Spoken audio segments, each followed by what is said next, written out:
Salut Destram, donc bienvenue sur Astro B2, donc on est toujours au RCE 2024 et je vais vous présenter le projet Seven. Donc est-ce que tu peux te présenter et nous dire voilà, quel est ton projet? Eh bien, bonjour à tous, effectivement je suis Damien Roy, cofondateur de la startup Seven et co-inventeur du Sevenscope, le premier télescope modulaire.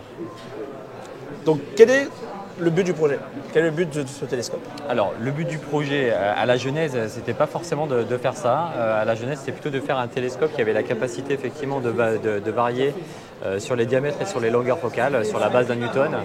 Et finalement, la modularité, c'est quelque chose qui s'est imposé à nous au gré des développements, où on s'est rendu compte que pour faire varier les diamètres et les longueurs focales, il fallait tout simplement sortir du tube et concevoir une ingénierie effectivement qui allait nous permettre à la fois de varier sur les diamètres puis sur les longueurs focales. Et finalement, cette modularité nous a apporté encore plus que ça, puisqu'on va pouvoir aussi moduler sur la construction optique pour passer d'un Newton à un casse-grain, tout comme on va pouvoir moduler effectivement sur toute l'accessoirisation, que ce soit sur les dispositifs d'observation, que ce soit sur les accessoires, les portes oculaires, les caméras. La possibilité de moduler en mode astrographe. Donc voilà ce que va pouvoir nous apporter la modularité. Donc du coup, voilà, quels sont les différents composants pour faire fonctionner l'ensemble? Alors l'ensemble, il est composé de 3 éléments majeurs qui sont le plan télescopique. Donc ça, c'est vraiment la structure d'accueil, on va dire universelle, sur laquelle on va pouvoir installer des modules.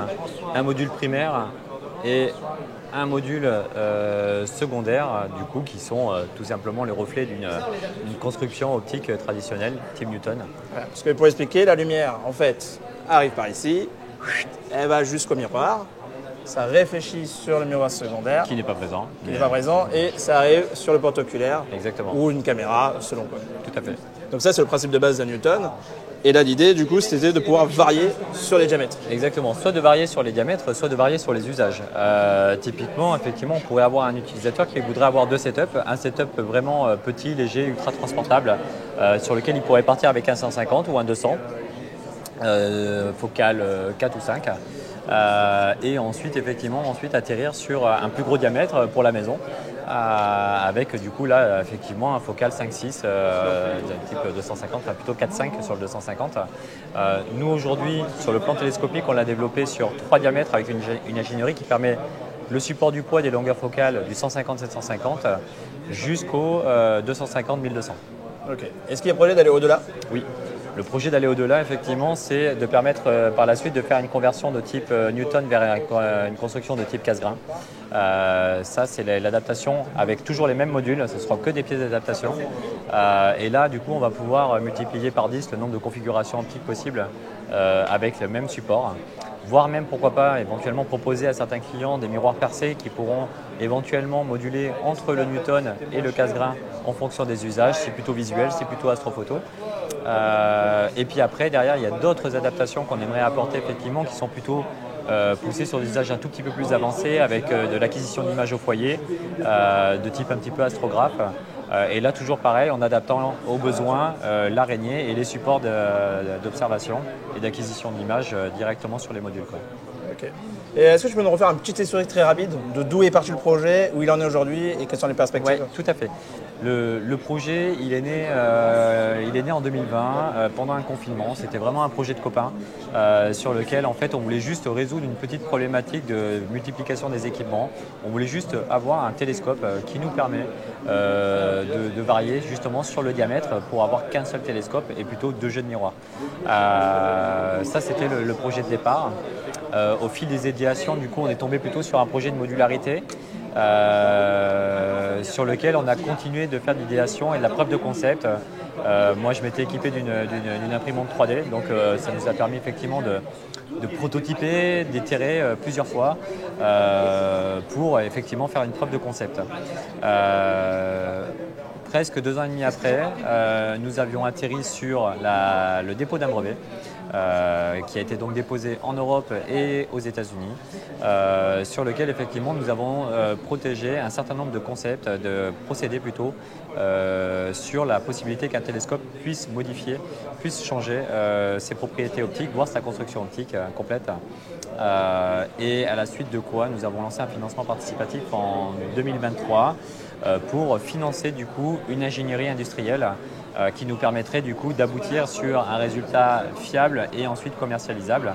C'est ce que nous avons fait donc en 2023. On avait pu obtenir à l'époque, on avait un objectif de 30 000 € qu'on avait atteint, à l'issue de laquelle on a obtenu 25 précommandes d'un Sevenscope. Et un an tout pile après ce financement participatif, nous avons finalisé l'ingénierie du télescope. Il nous reste encore quelques petits détails à régler, mais nous avons finalisé l'ingénierie et nous allons être en mesure, comme on s'en était engagé, fin décembre, à commencer à livrer nos premières unités pour le Kickstarter. Et en parallèle, du coup, nous avons lancé un nouveau cycle de précommande pour une livraison courant semestre 2025 des nouvelles unités de Sevenscope. Nous aujourd'hui, 4 ans après, après pas mal d'itérations sur la manière avec laquelle on pourrait l'apporter sur le marché et le prix éventuel, on a fait le choix, on a fait un choix d'entreprise raisonnable, on a fait le choix d'entreprise responsable avec une démarche d'économie circulaire et d'éco-conception dans laquelle on a décidé de faire un produit éco-conçu, durable et artisanal, fabriqué en France, justement pour se placer sur un segment qui n'est pas le segment du produit tout public. On pense, nous aujourd'hui, que notre produit, notre innovation ne peut pas se comparer aujourd'hui au tube traditionnel du marché. Ce n'est pas du tout le projet, ce n'est pas du tout le propos. Aujourd'hui, notre postulat, tout simplement, c'est de proposer une station ouverte dans laquelle les utilisateurs vont pouvoir vraiment moduler les équipements, les optiques et les accessoires en fonction de leurs propres besoins. Ouais, c'est du tuning quoi. Exactement. Pour nous aujourd'hui c'est complètement custom, c'est-à-dire qu'on va pouvoir proposer, on peut d'ores et déjà proposer des configurations standards sur 3 diamètres. On propose aussi une configuration fixe, donc ce qu'on appelle nous la version Core. Elle n'a pas le plan télescopique, elle a uniquement un plan fixe sur lequel on peut faire du 150-750 ou du 200-800. Pour économiser 5 à 6 kg à peu près encore de poids embarqués. Ce qui n'est pas négligeable si on veut le transporter. Voilà, et pour partir très rapidement avec une Q4 dans le sac et partir sur un pod d'observation, l'installer en 10 minutes. Voilà, donc ça c'est vraiment pour aller sur l'ultra transportable. Et il y a l'opposé qui consiste à dire qu'aujourd'hui nous on accueille des projets en cahier des charges sur lequel effectivement on va complètement adapter nos besoins au client en fonction de ce qu'il a besoin, de ses accessoires, de ses miroirs, pour justement lui fournir clé en main le télescope modulaire dont il a besoin, qu'il ait besoin de faire du solaire, qu'il ait besoin de faire du ciel nocturne, qu'il ait besoin de faire de l'astrophoto ou pas. Voilà, on s'adapte complètement. Ce qui est bien, c'est que tu offres une base, parce que c'est que ça y est, des astronomateurs qui veulent faire leur propre télescope. Ouais. Toi, ce qui est bien, c'est que tu offres déjà une base sur laquelle eux peuvent avancer sur, par exemple, j'ai besoin d'un porticulaire bien particulier que Exactement. Je vais mettre dessus. Par exemple, on avait un peu discuté, mais tu avais quelqu'un qui faisait du solaire. Oui. Du coup, il pouvait basculer entre sa config solaire, sa config de nuit. Voilà, donc, typiquement, voilà, ça c'est une demande qui nous a été faite du coup pendant le salon. C'est une demande qui nous a été faite d'avoir donc un kit de 100 complet et un deuxième module de 100 primaire juste pour mettre son miroir dépoli dedans pour que très rapidement l'après-midi il puisse faire du solaire et qu'arrivé le soir il puisse effectivement mettre son miroir poli dedans, mettre la jupe d'occultation et passer en observation du ciel nocturne très rapidement. Typiquement, c'est qu'avec un produit du marché, ça c'est impossible et après la seule solution c'est de le faire toi-même. Exactement. Donc toi tu te places pile poil entre ces deux. Exactement, notre placement aujourd'hui c'est typiquement celui-ci effectivement, c'est de faire vraiment un produit de qualité, vraiment adaptable, vraiment personnalisable. Moi je l'appelle un petit peu chez nous, un petit peu en interne, je l'appelle un petit peu le Linux du télescope. C'est vraiment une base open source dans laquelle effectivement… Avec des briques. C'est un petit peu ça, effectivement, plug and play et surtout derrière de permettre à l'utilisateur soit de nous faire une expression de besoin particulière sur ce qu'il aurait envie, soit potentiellement à n'importe quel utilisateur aujourd'hui de s'exprimer aussi dessus et pourquoi pas effectivement d'adapter d'autres usages auxquels on n'aurait pas forcément pensé puisqu'aujourd'hui on est sur une structure qui est complètement ouverte, complètement adaptable, donc il n'y a plus qu'à quoi.